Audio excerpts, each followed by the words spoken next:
7 years ago, Tom Singer and I attended the first Purdue guitar workshop, of which Mark French, it was his brainchild, and that was for enthusiasts. And as we were attending this workshop and building guitars, it became pretty obvious to us that we could use this back at our schools. Mark had been doing it for several years, and that translated into us writing a National Science Foundation grant to teach STEM, science, technology, engineering, and math, through the design and construction and analysis of the electric guitar. That was 4 years ago we wrote the grant.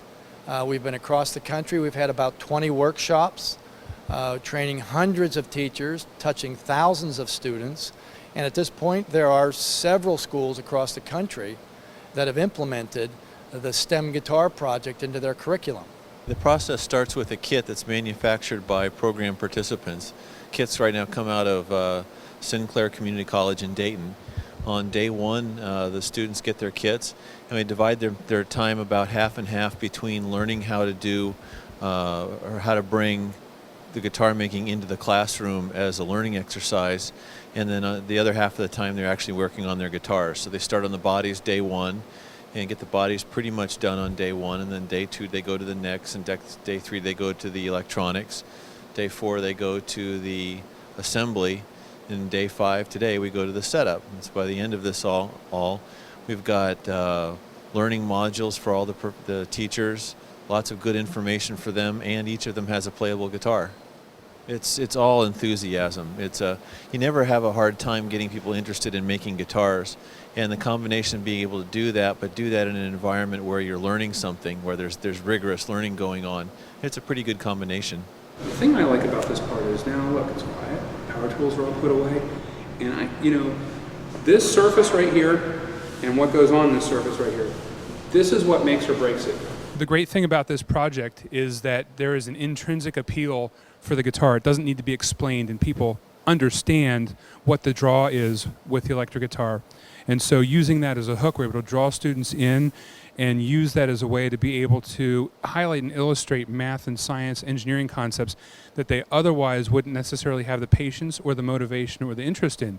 And the great thing about this project is not only the sense of accomplishment for a very complicated project, but then also the awareness that this raises, and this influences students in career changes and career decisions that they might not have otherwise considered. And so the implications aren't just for the semester that they build the guitar, but the implications can be far-reaching and long-lasting in terms of career choice. The important thing that I've noticed is that for my physics class, it really gives a solid, concrete example of why you need to know these things. So we tie it together: waves, sound, electricity and magnetism, electricity and electronics.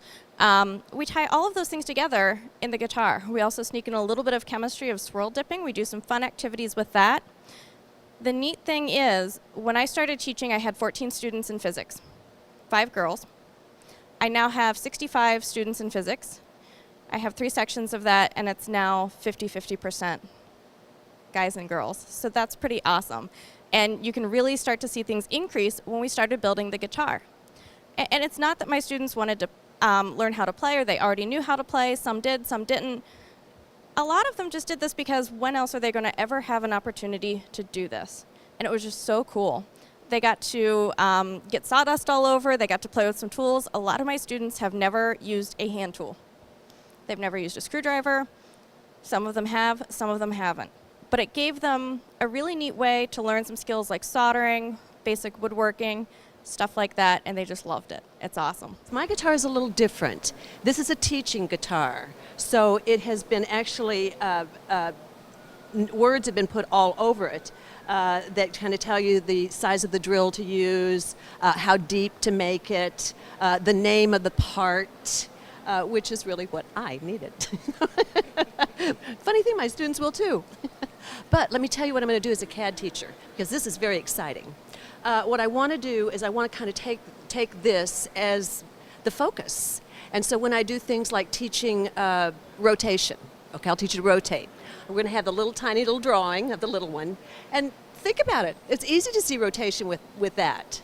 So array, I'm going to teach array, how to put things in a pattern.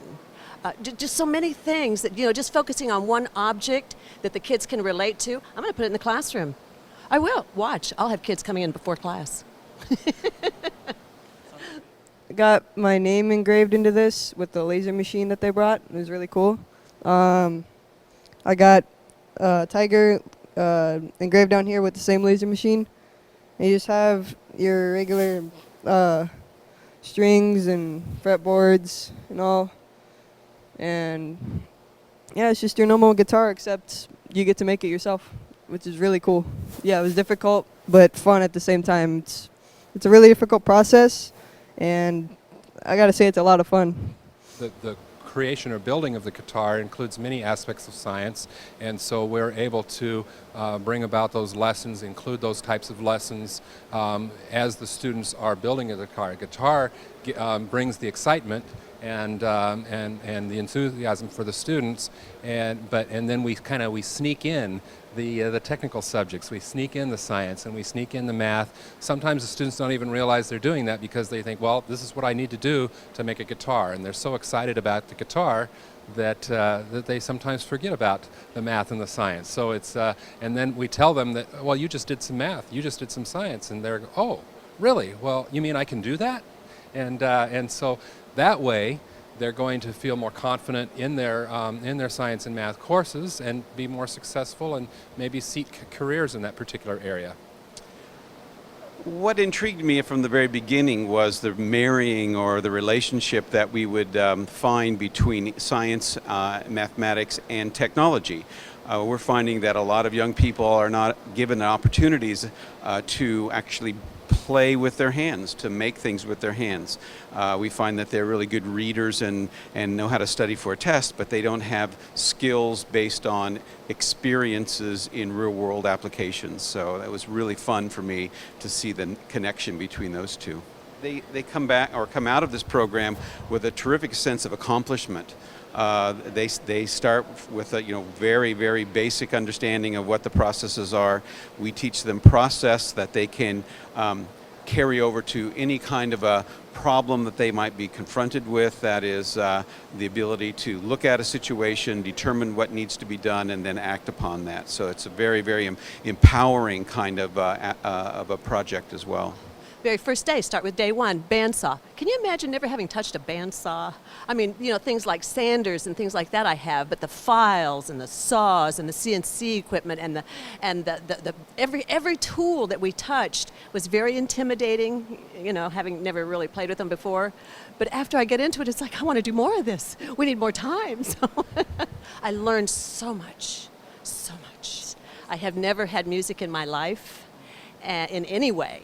So this has opened up a whole new world for me, and I really want to share it with my family, my grandson, my students, anybody I can meet, actually.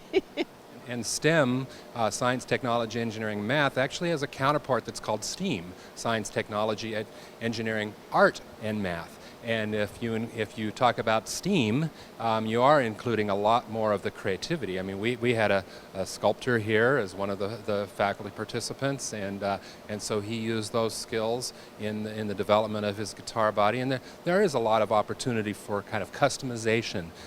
You saw this week the swirl dipping of the guitars. So in addition to learning about the chemistry of the paints and the swirl dipping, there's an element of creativity, choosing the colors that you want, even the technique that you use to create the swirl dips.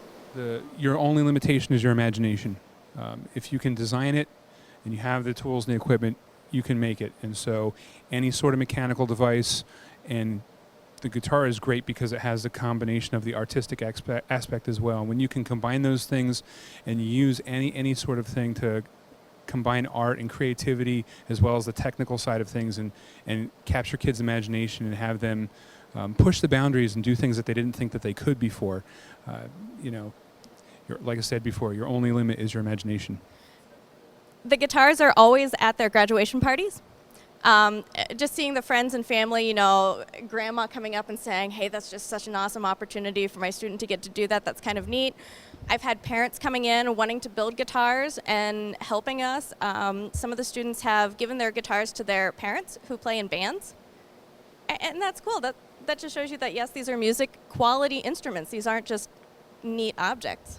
It was the most wonderful thing I have ever done in my entire life. I don't know when I have learned more, had more fun, been around more exciting people. It has been the best thing I've ever done. The kids have great things to say, and they're so excited when the project is finished and they have this guitar. And like you say, they're gifts for family and friends. There's a tremendous amount of pride. I have parents and grandparents approach me at graduation. Thank you for helping my son or my grandson or my daughter or my granddaughter graduate, because we weren't sure it was going to happen. And this thing captured their interest and sparked their imagination. And we're so grateful that there was one hook, that one thing that kept them going to school and getting up and going out the door every day.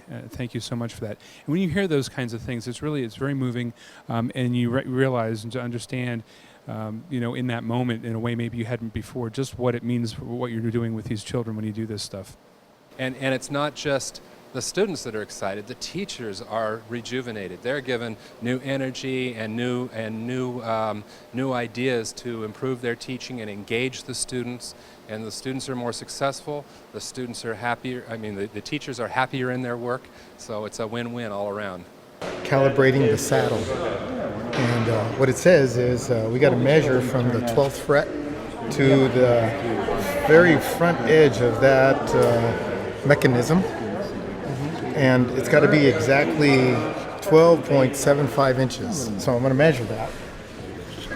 This right here is 12 3/4 of an inch. And I adjust it by turning the screw here in the back and playing with the mechanism. So I turn it and I play and then I measure. And then I turn it some more and I play with it and I measure. Now what I got to do is I got to make all of them use this as a point of reference, and they get shorter and shorter by a 32nd of an inch. So this next one goes down another 32nd of an inch. So we're going to turn it down. So I got to measure a 32nd, and the tip of the screwdriver is a 32nd of an inch. And so I'll use that as my gauge to see if it's about right. And so then I got to do that all the way across. This week with all the folks at OCC has been terrific. We've had lots of staff and lots of space to work. It's a terrific facility and a really great group of quality people, very talented. And they worked hard, they took instruction well, and they applied everything that we showed them, and they built some terrific guitars. Everything went so smoothly, and the food was great. So we really appreciate that too. Well, I'd love to say that the OCC folks have been just terrific for us here. Great facilities, wonderful people, hardworking people, efficient people. It was just really a pleasure to be here this week. Thanks. Yeah. Oh, I think we've had countless. I can't even think of the number of workshops that we've done. But this is the last one of this cycle. So this is the last workshop of this cycle of this grant. It's been a 4-year grant, and we're very hopeful of being approved for a round 2, and we'll be able to continue our work and involve more teachers around the country. So we've been all over the country doing this, east and west and north and south, and we have champions. We call them champions, the teachers that have adopted this curriculum and are using it in their classrooms every day and getting more and more students excited about science and math.